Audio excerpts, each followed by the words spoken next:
Yan mga brothers, gagawa tayo ng diagram kung paano natin ginawa yan. Yan. Abangan nyo mamaya. Gagawa natin yung diagram yan. Hindi natin nagawa kanina, gawa ng ano eh. Marami nagpapagawa.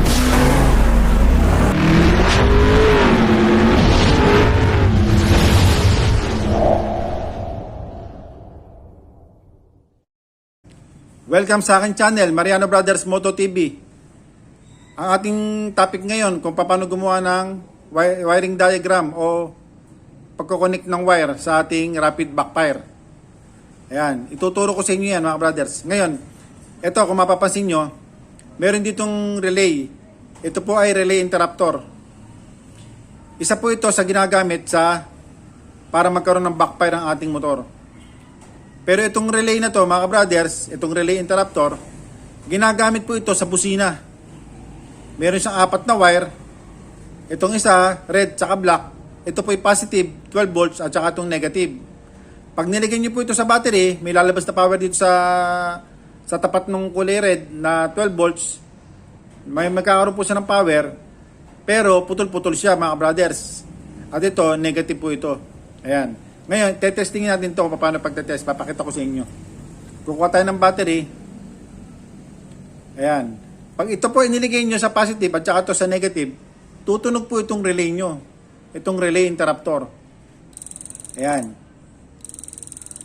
Pagka ganyan mga brothers, magkakaroon ng power itong isa. Kaso po, ang kanyang power, putol-putol. Ngayon, ipapakita ko po sa inyo yung kanyang kung paano siya gumagana. Ayan. Lagyan natin itong isang clip sa Kaya may test light kayo. Ito, test light. Ngayon, itong ground, ilagay nyo dito sa negative ground. Tapos, ito, magkakaroon ng power to. Testingin nyo to. Ito, itapat nyo sa positive. Ayan. Ayan. Tumutunog to. Nagkakaroon ngayon ng power dito sa output niya, itong kulay yellow. Yan po ang concept ng relay interrupter, mga brothers. Ayan. Ulitin ko, 4 na wire. Positive, negative. Input. Ang output niya, 2 yellow.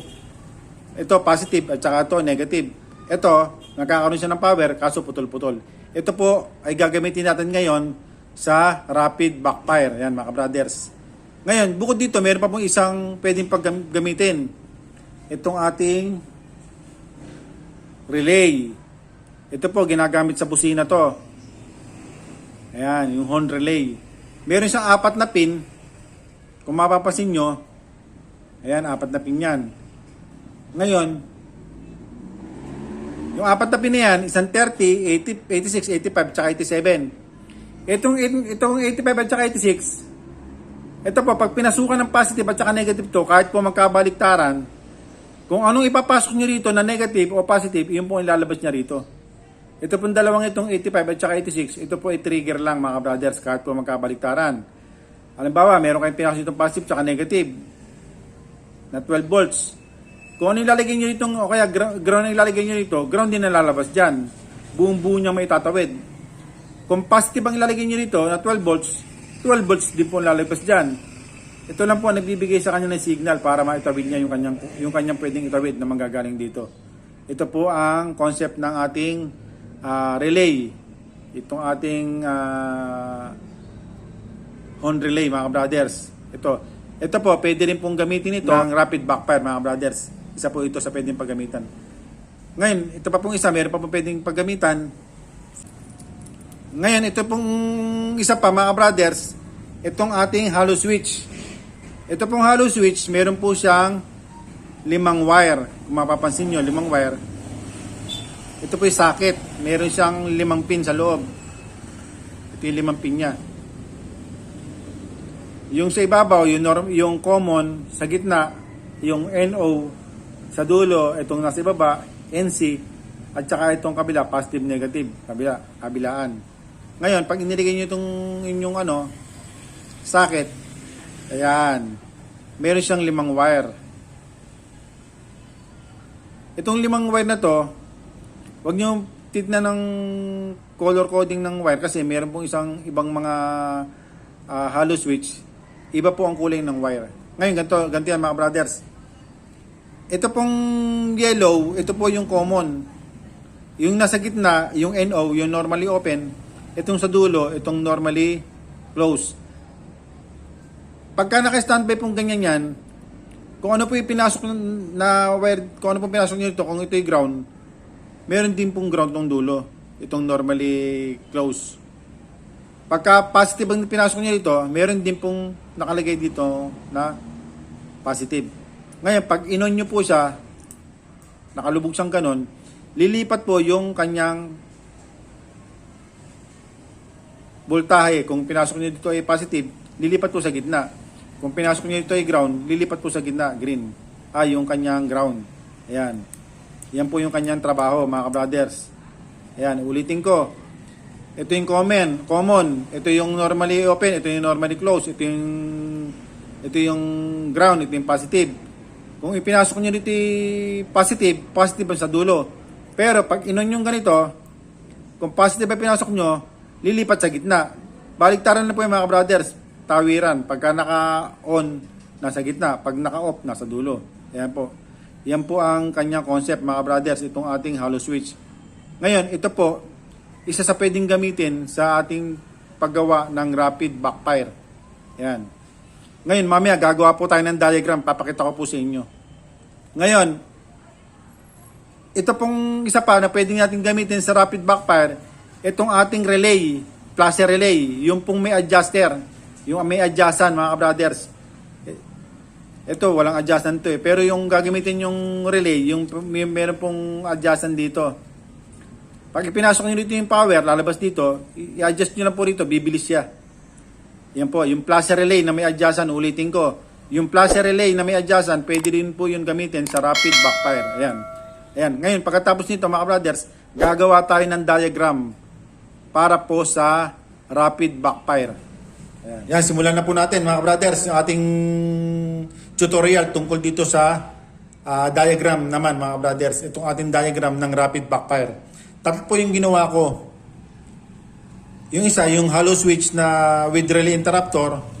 Ito namang isa, Hon relay with relay interrupter. At saka itong isa, flasher relay, yung may adjustable with hollow switch. Tatlo po yan. Itong isa, battery operated. Ito, universal, kahit anong motor. Itong isa, battery operated din po mga brothers. Ngayon, simulan natin ang ating paggawa ng diagram o bawat connection ng ating wiring. Dito tayo magsimula sa hollow switch with relay interrupter. Ito pong hollow switch na to, meron siyang 5 wire. Yung una, yung sa ibabaw natin, kung mapapasin dito sa ating video, itong sa ibabaw, yung common. Pangalawa, NO, yung normally open at saka normally closed, positive at saka negative. Itong common, ito po, i-connect natin sa accessory wire ng ating motor na battery operated. Yung papuntang CDI. Yung sa CDI nyo po at saka yung pumapasok na wire sa CDI, mga brothers, meron siyang wire na battery operated na positive. Puputulin nyo yun. Ikakat nyo. Yung common, itatap nyo po ito sa accessory wire.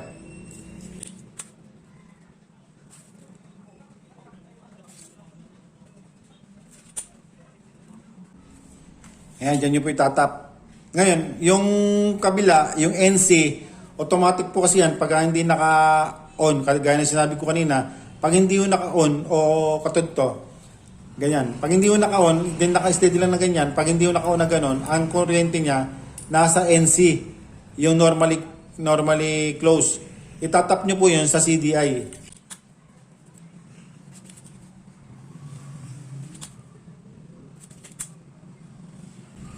Yan. Ngayon po, ang isusunod natin, pag pinindot nyo po yung inyong hollow switch, i-on nyo na, yung power niya malilipat dito sa NO. Ito pong NO to, itong NO, itatap nyo po rito sa positive ng ating relay interruptor.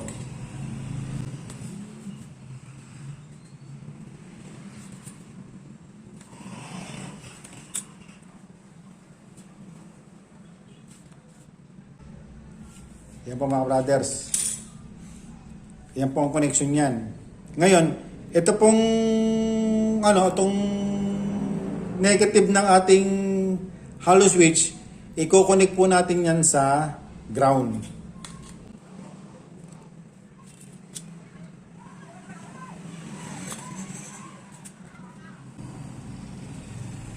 Ngayon, ito pong ating relay interruptor, yung isa, yung kulay black. Ito pong kulay black na to, itong kulay black, itatap natin ito doon po sa ground. Kung saan naka-ground yung doon nyo rin itap.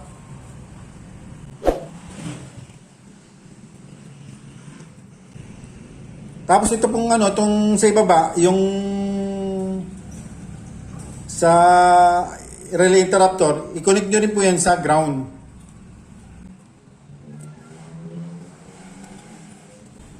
Yan.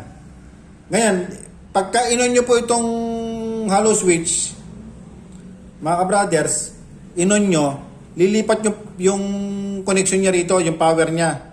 Kasi ito, battery operated. Kumuha kayo ng power sa accessory wire, yung papuntang CDI, pinutol nyo, hindi naputol po yung power. Dumaan muna sa switch, sa common. Pero tumawid din po siya.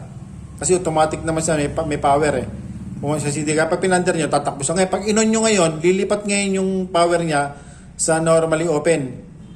Yun yung i-connect nyo sa relay interruptor sa positive.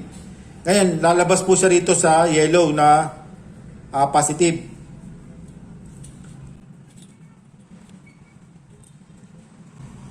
Yun ngayon yung i-connect nyo dito po sa CDI. Yung pinag-connectan nitong normally close.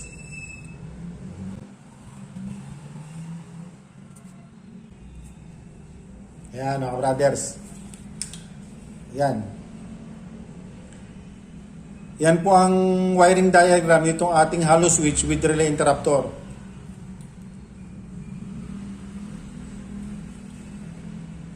Ngayon dito na po sa kabila, itong ating universal rapid backfire. Ang connection naman yan mga brothers, ito yung relay interruptor nyo, yung dalawang wire nyo, yung yellow at saka yung yellow na negative saka positive na yellow, ikakabit nyo po sa 8586 na Hon relay.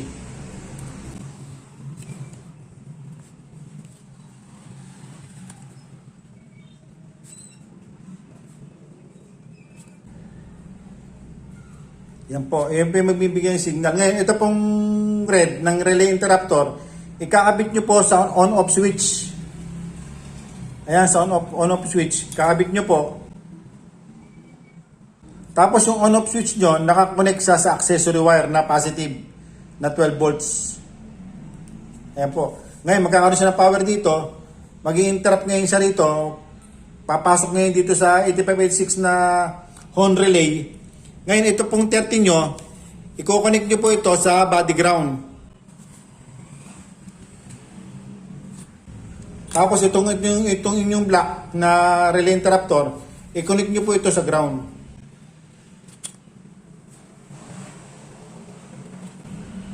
Ngayon, pag inon nyo po ito, nakakonect na ito yung positive, pumasok, magkakaroon ngayon siya ng power dito, papasok sa 8685 para magbigay ng trigger. Itong 30, automatic, pag nabigyan nyo ng trigger to, lalabas po rito yung ground. Kung anong ground, kung ground po to, buong nyo may lalabas. Ito naman po, i-connect nyo po ito sa pulser.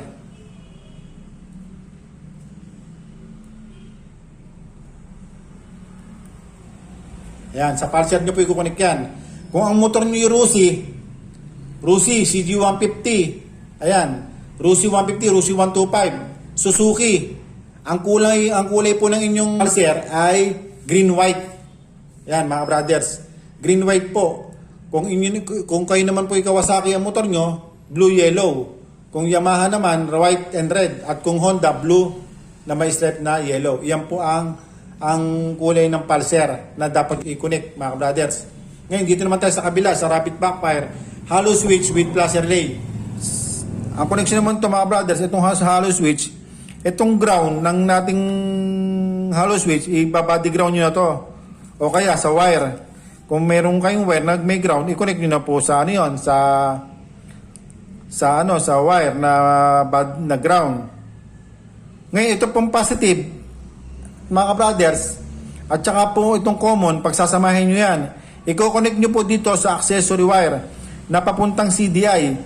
Ito po, sa battery operated din po ito, mga brothers. Kung battery operated ang motor nyo, pwede po ito. Dalawa gagamitin natin, itong hollow switch at saka itong plus relay. Ito nga po, itong common, i-connect natin dito sa accessory papuntang CDI. Puputulin nyo po yon, ikakat nyo yung inyong wire papuntang CDI. Ito, sa mismo CDI, kukonek nyo. Tapos, itatap nyo ngayon dito sa common.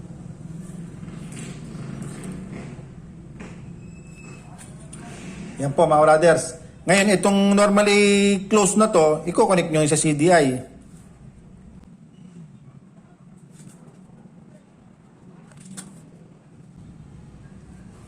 Yan po, mga brothers. Ngayon, pag inon nyo po itong hollow switch, ito pong gitna, yung normally open, magkakaroon siya ng power. Yun po i-connect nyo dito sa plus relay na merong adjustable na placer para po bumilis. Ngayon, may natitira na tayong isa. Itong pag inon nyo tong hollow switch, magkakaroon ng power yung normally open, yung gitna. Yun po itap nyo ngayon sa plus relay at yung isang connection itatap nyo ngayon dito sa normally close. Ayan, mga brothers, ganyan lang po ang tatlong klase ng rapid backfire na diagram. Sige po, mga brothers, hanggang dito na lang. At sana po may natutunan po kayo dito sa aking video ginawa. Maraming po salamat sa inyo.